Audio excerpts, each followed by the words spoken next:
Inspector साहब, मेरा कत्ल आज रात होने वाला है। ये लाइन सुनते ही इंस्पेक्टर रविंद्र चौधरी के हाथ से चाय का कप गिर गया। रात के 2:37 हो रहे थे। थाना लगभग खाली था। एक हवलदार सो रहा था बेंच पर, दूसरा फाइल लिखने का नाटक कर रहा था। रविंद्र ने तुरंत पूछा, कौन बोल रहा है? दूसरी तरफ से सिर्फ सांस की आवाज आई और फिर एक खामोशी, फिर लाइन कट। रविंद्र ने कॉल ट्रेस करने के लिए कंट्रोल रूम को बोला। नंबर था 935248XXX। थोड़ी देर बाद रिप्लाई आया, सर ये नंबर 1 घंटे पहले तक एक्टिव था, लेकिन ओनर की मौत हो चुकी है। उसकी लाश कल सुबह मिली थी। रविंद्र ने तुरंत स्क्रीन पर देखा। नाम अरविंद तिवारी, 34 साल, local businessman. Death time previous night 10:15। Cause of death heart attack. Initial report. लेकिन कॉल रिकॉर्ड के हिसाब से उसने रात 2:37 पे कॉल किया था, अपनी ही मौत के बारे में बताने के लिए। थाने का माहौल थोड़ा हैवी हो गया। रविंद्र ने सिगरेट जलाकर बोला, किसी ने मजाक किया होगा, लेकिन चेक करो फोन किधर है। जब पुलिस ने अरविंद तिवारी के घर से फोन रिकवर किया तो मोबाइल बंद था, पर एक अजीब बात, लास्ट डायल्ड नंबर वही था, इंस्पेक्टर रविंद्र चौधरी। सर ये मोबाइल तो लॉक था, बिना अनलॉक किए कॉल कैसे गया? हवलदार मोहन ने पूछा। रविंद्र ने बस एक लाइन बोली, कुछ तो है जो हम देख नहीं पा रहे। अगले दिन सुबह रविंद्र और मोहन उसके घर पहुंचे। पुरानी कॉलोनी थी, जहां हर दूसरा घर बंद या आधा टूटा हुआ। दरवाजा खोला उसकी बीवी ने, शालिनी तिवारी। आंखों के नीचे गहरी नींद और आंसुओं के निशान। रविंद्र ने सीधा पूछा, कल रात आपके हस्बैंड का फोन एक्टिव था क्या? शालिनी ने सर हिलाकर नहीं कहा। वो तो शाम से हॉस्पिटल में थे। रात 10 बजे डॉक्टर ने बोला हार्ट अटैक से डेथ हो गई। मोबाइल उनके पास ही था। फिर वो थोड़ा रुककर बोली, लेकिन एक अजीब बात हुई थी इंस्पेक्टर साहब। सुबह 3 बजे मेरे फोन में एक मिस्ड कॉल आई थी उसी नंबर से। रविंद्र ने उसका फोन देखा। सच में एक मिस्ड कॉल थी, 2:37 पर। Same time, same number. जो आदमी मर चुका था। 2 दिन बाद जब पोस्टमार्टम रिपोर्ट आई तो एक और शॉक मिला। बॉडी में हार्ट अटैक के कोई सॉलिड साइंस नहीं थे। इंस्टेड गले के आसपास छोटी छोटी नेल मार्क्स थे, जैसे किसी ने पकड़कर दबाया हो। डॉक्टर ने चुपचाप बोला, सर ये नेचुरल डेथ नहीं लगती, शायद सफोकेशन या स्ट्रैंगुलेशन। रविंद्र के दिमाग में सिर्फ एक सवाल घूम गया, अगर अरविंद तिवारी का कत्ल हुआ था तो किसने? और सबसे बड़ी बात, उसके मरने के बाद कॉल किसने किया? उस रात इंस्पेक्टर रविंद्र ने अपने क्वार्टर में थोड़ा विस्की लिया, केस फाइल खोली। उसी वक्त उसके फोन पर मैसेज आया, अननोन नंबर। इंस्पेक्टर साहब, आज रात मेरा कत्ल होने वाला है। Same line, same tone. और मैसेज के नीचे एक अटैच्ड इमेज, अरविंद तिवारी की लाश की फोटो। पर फोटो के कॉर्नर में लिखा था, नेक्स्ट यू। विस्की का ग्लास रविंद्र के हाथ से फिसल गया। स्क्रीन ब्लिंक किया, फोन बंद हो गया। उसके रूम में ठंडी हवा चली जा रही थी और टेबल पर रखी केस फाइल अपने आप पलट गई। फाइल के लास्ट पेज पर लिखा था, मेरा किलर अभी जिंदा है और वो तुम्हारे आसपास है इंस्पेक्टर, नेक्स्ट यू। ये 2 शब्द इंस्पेक्टर रविंद्र चौधरी के दिमाग में घंटी की तरह गूंज रहे थे। उसने फोन फिर से ऑन किया, पर स्क्रीन पे कोई मैसेज नहीं था, ना फोटो ना टेक्स्ट। जैसे सब कुछ सिर्फ एक पल के लिए था, या किसी ने अंदर से दिखाया हो। अगली सुबह रविंद्र थाना पहुंचा। आंखों के नीचे लाली थी। हवलदार मोहन ने देखा, सर आप ठीक तो हो? कल रात फाइल यहीं रह गई थी, आपके क्वार्टर में कैसे आई? रविंद्र रुक गया। फाइल कल उसके टेबल पे थी और हवा में पलटी थी, पर मोहन कह रहा था कि फाइल तो यहां ही लॉक्ड कैबिन में रखी थी। रविंद्र चुप रहा, बस बोला, मोहन फोन डेटा निकलवाओ अरविंद तिवारी का, लास्ट 10 नंबर्स। रिपोर्ट आई। आखिरी 10 नंबर्स में सिर्फ एक नंबर बार बार रिपीट हो रहा था, एक लोकल पंडित का नाम, श्याम लाल जोशी। पंडित जी का आश्रम गांव के बाहर था, एक पुराने मंदिर के पीछे। थोड़ा अजीब आदमी, सफेद दाढ़ी, पर आंखें बिल्कुल काली। जब इंस्पेक्टर रविंद्र और मोहन वहां पहुंचे तो उसने मुस्कुराकर बोला, आ गए इंस्पेक्टर साहब, अरविंद तिवारी के केस में। रविंद्र एक पल के लिए थोड़ा चौंका, तुम्हें कैसे पता? पंडित ने बस इतना बोला, जब किसी मरे हुए आदमी का कॉल आता है तो मतलब वो अभी पूरा नहीं मरा। रविंद्र ने गुस्से में पूछा, सीधा बोलो, अरविंद तिवारी से तुम्हारा क्या लेना देना था? पंडित ने छोटी सी डायरी निकाली। उसमें लिखा था, mister Tiwari, ritual postponed, warning ignored. पंडित बोला, उसने एक सौदा किया था इंस्पेक्टर साहब, अपनी जान के बदले कुछ और चीज मांगी थी, पर वो वचन तोड़ गया।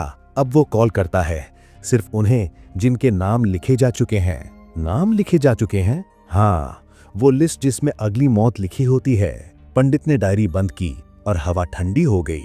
रविंद्र ने श्यामलाल को इग्नोर करते हुए प्रैक्टिकल रास्ता चुना। अरविंद के ऑफिस में सर्च शुरू हुआ। सब कुछ नॉर्मल था, बस एक लॉकर मिला जिसमें सिर्फ एक ओल्ड टेप रिकॉर्डर रखा था। टेप प्ले की गई। इंस्पेक्टर, अगर ये आप तक पहुंचा है मतलब मैं मर चुका हूं। मुझे किसी ने धमकाया था, पंडित श्यामलाल ने। उसने कहा था कि अगर मैंने पैसा नहीं दिया तो मेरी आत्मा कभी चैन नहीं पाएगी। लेकिन सर, वो सच में लोगों को मार सकता है बिना हाथ लगाए। रविंद्र का चेहरा खड़क हो गया। उसने बोला, अब तो इस पंडित को उठाने का टाइम आ गया। रात के 11 बजे रविंद्र और मोहन ने आश्रम पे रेड किया। जगह एकदम सूना थी, सिर्फ मिट्टी की स्मेल और हवा में धूप की जलती सुगंध। अंदर मंदिर में एक रूम में दिए जल रहे थे और बीच में एक पुरानी टेलीफोन मशीन रखी थी, रोटरी डायल वाली, पुरानी 1980s की। और उसके बगल में लिखा था आत्मा संपर्क यंत्र। मोहन ने बोला, सर ये तो जोक लग रहा है। रविंद्र ने हाथ लगाया फोन को और तुरंत घंटी बजी। ट्रिंग ट्रिंग। मोहन ने डर के मारे पीछे कदम लिया। रविंद्र ने रिसीवर उठाया। दूसरी तरफ से वही आवाज, इंस्पेक्टर साहब, मेरा कत्ल आज रात होने वाला है। पर इस बार आवाज अरविंद तिवारी की नहीं थी, आवाज रविंद्र की अपनी खुद की थी। फोन स्लिप हो गया उसके हाथ से। मोहन ने देखा फोन के साइड मिरर पे लिखा था नेक्स्ट यू। रविंद्र ने पंडित को ढूंढा, पर आश्रम में कोई नहीं था, सिर्फ एक जलता दिया और लकड़ी पे लिखा हुआ एक नाम, रविंद्र चौधरी। 12 o'clock midnight। घड़ी देखी 11:59। रविंद्र ने मोहन को बोला, बाहर जा अभी। उसने गेट तक दौड़ लगाई, पर गेट बंद हो गया अपने आप। लाइट्स ब्लिंक करने लगी। फोन फिर बजी। इंस्पेक्टर साहब, रविंद्र ने चीख कर बोला, तू कौन है बे, सामने आ। फोन से आवाज आई, मैं वही हूं जिसे तूने कभी देखा ही नहीं, पर तू मेरा अगला केस है। और एकदम से दिया बुझ गया। मैं वही हूं जिसे तूने कभी देखा ही नहीं, पर तू मेरा अगला केस है। रविंद्र के हाथ से फोन जमीन पे गिर गया। रूम में अंधेरा छाया हुआ था, सिर्फ एक दिया बुझने से पहले का धुआं हवा में तैर रहा था। मोहन ने फ्लैशलाइट ऑन की, पर रोशनी के कोन में पंडित श्यामलाल कहीं नजर नहीं आया। सिर्फ मिट्टी पे पैर के फ्रेश निशान थे जो मंदिर के पीछे तक जा रहे थे। मंदिर के पीछे पुरानी कब्र, वहां मिट्टी थोड़ी उठी हुई थी जैसे किसी ने अभी अभी कुछ दफनाया हो। रविंद्र ने फ्लैशलाइट लगाई।